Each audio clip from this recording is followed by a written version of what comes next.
ഉച്ചത്തെ പോവാണ് നമ്മൾ. അപ്പം ഞാൻ ചേച്ചിനും അമ്മി അച്ഛനും ഇന്ന് ശരിയായിട്ട് നിൽക്കുകയാണ്. അതുകൊണ്ട് ഇപ്പോഴാ പോണേ സമയം. അപ്പം തുണിയും കൈവിട്ട് നമ്മൾ ഇന്ന് പോവാനും.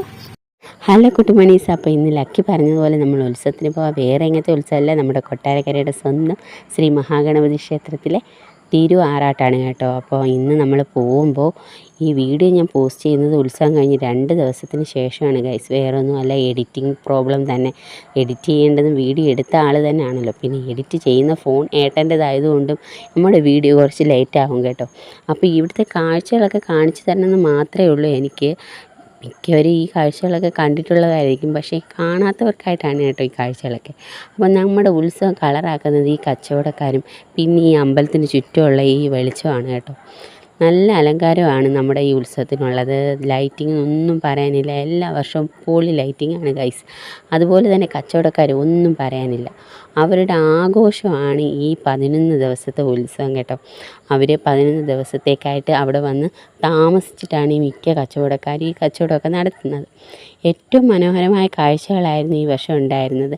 അതിൻ്റെ ഇടയ്ക്കത്തെ ചെറിയ പിണക്കങ്ങളും, പിണങ്ങി കണ്ണും പൊത്തി നിൽക്കുക കേട്ടോ ശംഖു, എന്നെ വീഡിയോ എടുക്കേണ്ടെന്ന് പറഞ്ഞിട്ട്. പിന്നെ കണ്ടില്ലേ, ഈ ചേട്ടനെയാണ് എനിക്ക് തോന്നുന്നു വീഡിയോ എടുക്കുന്നതെന്ന് അറിഞ്ഞിട്ടും എനിക്ക് വേണ്ടി നല്ല രീതിയിൽ പോസ് ചെയ്ത് നിന്ന ആൾ കേട്ടോ. ബാക്കി എല്ലാവരെയും ഞാൻ സത്യത്തിൽ പറഞ്ഞാൽ ഞാൻ വീഡിയോ എടുക്കാൻ ചെന്നപ്പോൾ അവരുടെയൊക്കെ മുഖഭാവം വല്ലാണ്ട് മാറിയിട്ടുണ്ടായിരുന്നേ. അപ്പം നമ്മുടെ ലൈറ്റും കാഴ്ചകളും ഒക്കെ ഇതൊക്കെയാണ്. ഈ കാഴ്ചകൾ മാത്രമല്ല കേട്ടോ, ഒരുപാട് ഫ്ലോട്ടുകളുണ്ടായിരുന്ന, അടിപൊളി ഫ്ലോട്ടുകളുണ്ടായിരുന്നു കേട്ടോ. ഒരുപാട് പിന്നീട് ഒരുപാട് കലാരൂപങ്ങളുണ്ടായിരുന്നു. പിന്നീട് അതിൻ്റെ ഒരു വീഡിയോ ഞാൻ ചെയ്തിട്ടുണ്ട് കേട്ടോ, നിങ്ങളൊന്ന് കയറി നോക്കുക കേട്ടോ. അത്ര വലുതായിട്ടൊന്നും ഇല്ല. പിന്നെ നമ്മുടെ ആനവണ്ടി ഉണ്ടായിരുന്നു. അങ്ങനെ ഞങ്ങളുടെ ഉത്സവം കളറായിരുന്നു ഗൈസ്. അപ്പോൾ അടുത്ത വർഷത്തെ ഉത്സവത്തിന് നിങ്ങളെല്ലാം ഞങ്ങളിപ്പോഴേ വിളിച്ചേക്കാം കേട്ടോ, വന്ന് കാണണം. പിന്നീട് നമ്മൾ ലക്ഷ്മി ബേക്കറി കയറി, അവിടുന്ന് കുറച്ച് സാധനങ്ങളൊക്കെ മേടിക്കുന്നുണ്ട്. അതിനുശേഷം ആ സാധനങ്ങളുമായിട്ട് ഇറങ്ങിയ ശേഷം ലക്കി പറഞ്ഞു ഇതൊക്കെ ഞാൻ ഷെയർ ചെയ്യാം. അപ്പോൾ ചേച്ചിയും ചേട്ടൻ പറയുന്നുണ്ട് അല്ല ഞങ്ങളാ മൂത്തത്, ഞങ്ങൾ ഷെയർ ചെയ്യാമെന്ന്. അങ്ങനെ ഒരു പൊരിഞ്ഞ അടിക്ക് അവിടെ തുടക്കം കുറിക്കുകയാണ്. പിന്നെ ഇനി ഈ അടി അവസാനിച്ചത് വീട്ടിൽ വന്നിട്ടാണ് ഗൈസ്. അപ്പോൾ ബായ്.